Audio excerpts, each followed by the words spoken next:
tiempo, los cánticos de la Orden del Lago Negro dejaron de transmitirse únicamente de voz en voz. Los cultistas más devotos comenzaron a registrar las visiones y mandatos del espíritu en un manuscrito oculto, escrito con tinta mezclada con cenizas humanas y agua del lago. Lo llamaron el Libro de las Aguas Negras. Era un tomo pesado, encuadernado en piel endurecida, con cierres de hierro corroído y páginas que parecían sudar humedad en la penumbra. Su olor era inconfundible, una mezcla de carne rancia, madera podrida y algas muertas. En sus páginas se describían los rituales con un detalle horrendo. No se trataba solo de invocaciones, sino también de fórmulas para atar el alma de las víctimas al fondo del lago, diagramas de altares y signos destinados a sellar pactos.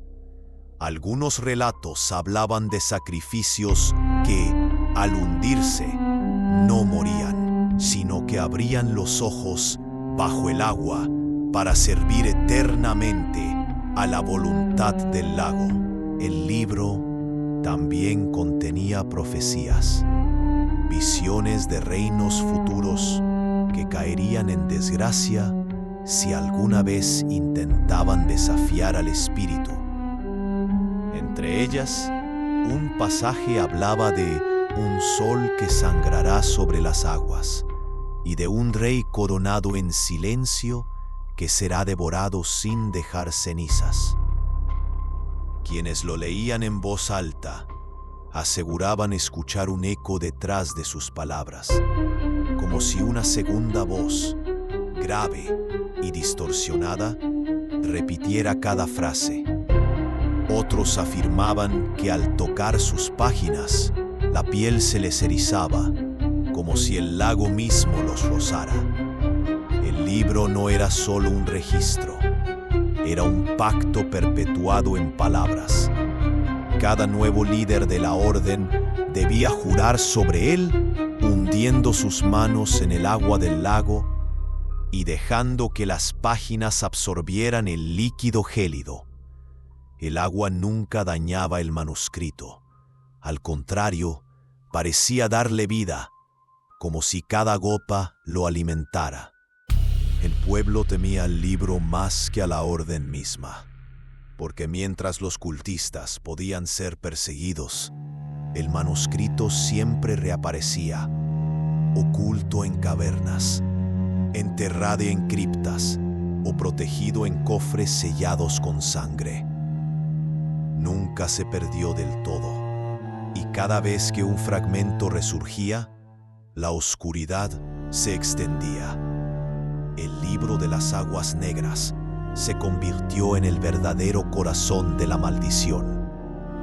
No había reino ni iglesia capaz de destruirlo sin desatar la furia del lago. El aire era pesado, como si cada brizna de viento llevara consigo el hedor de los muertos. El lago hervía en silencio. Sus aguas oscuras parecían palpitar como un corazón monstruoso. Los sobrevivientes del reino, apenas unos cientos de almas, habían sido arrastrados por el rey hasta las orillas del lago.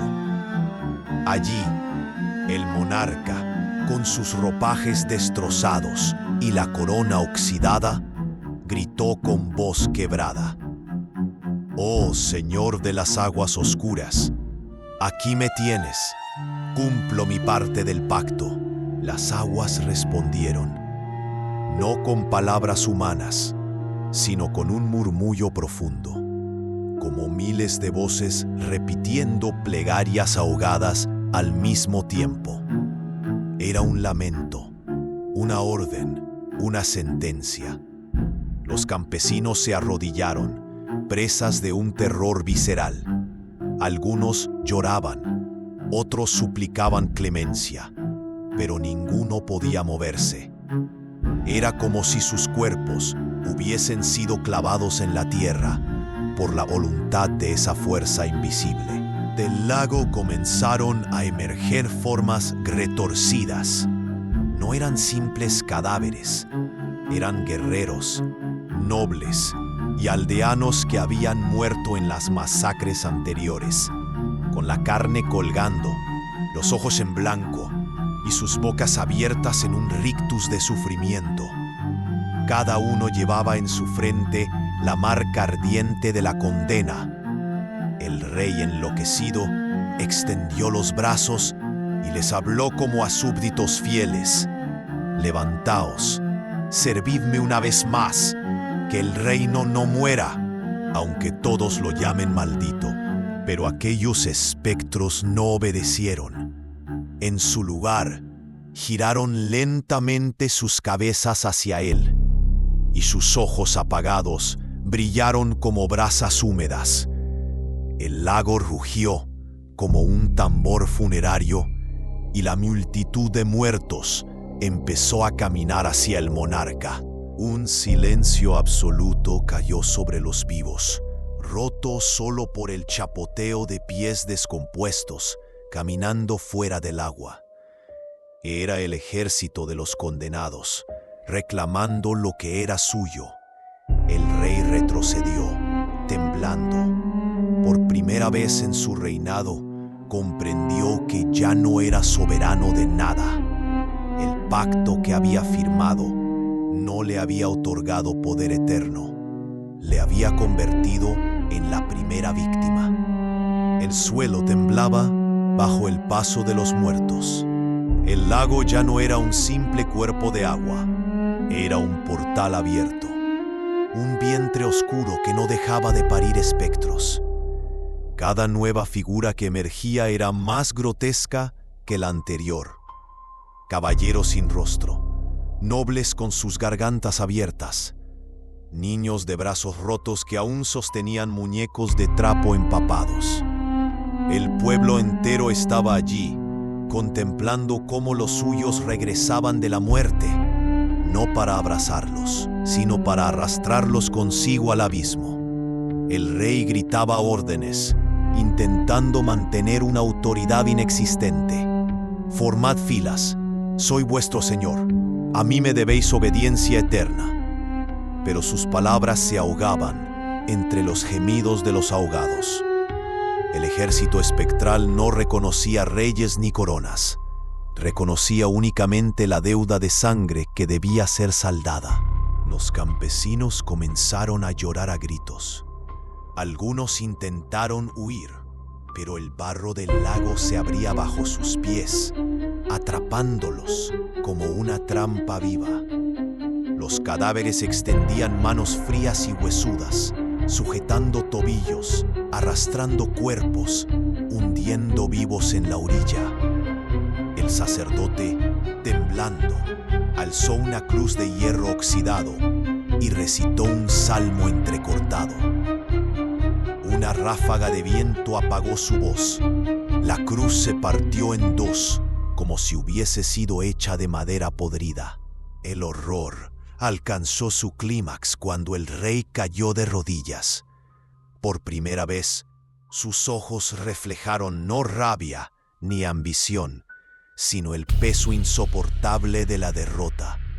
Los muertos se abalanzaron sobre él, no para matarlo, sino para cargarlo sobre sus hombros, como si fuera un trofeo de carne.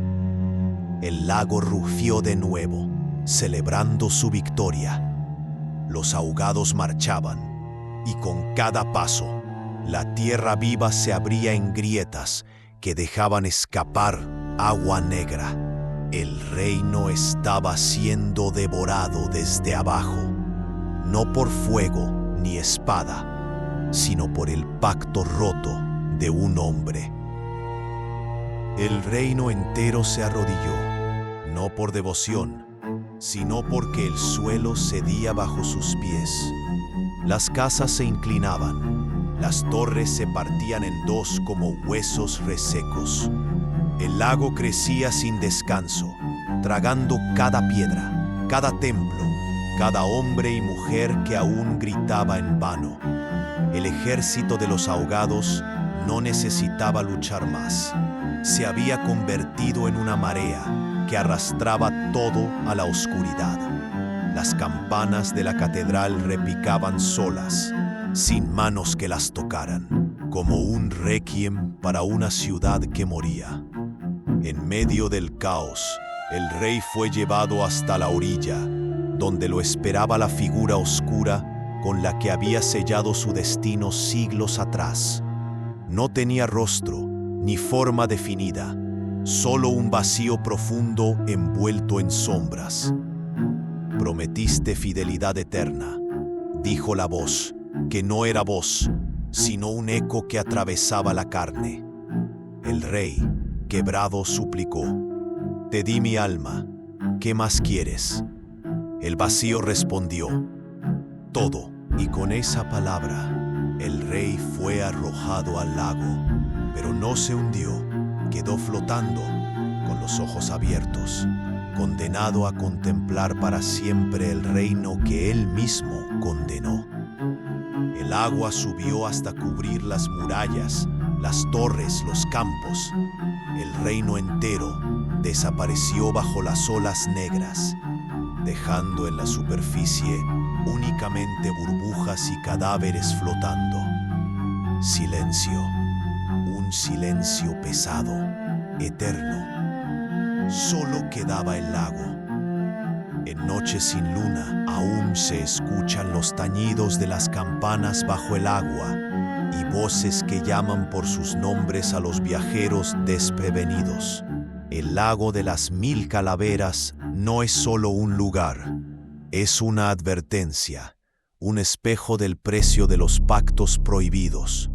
Y así terminó un reino entero, devorado no por la guerra, ni por el hambre, sino por su propio juramento. Así terminó el reino que se atrevió a desafiar a la oscuridad, hundido en el lago de las 1000 calaveras. Pero recuerda, la historia no muere con ellos. Los secretos, los pactos y las maldiciones aún siguen acechando desde las sombras. Si deseas conocer más relatos prohibidos, más reinos condenados y más voces olvidadas por el tiempo, quédate con nosotros. Suscríbete al canal y acompáñanos en este viaje al pasado brutal, donde cada historia revela que la oscuridad nunca se extingue, solo espera ser contada.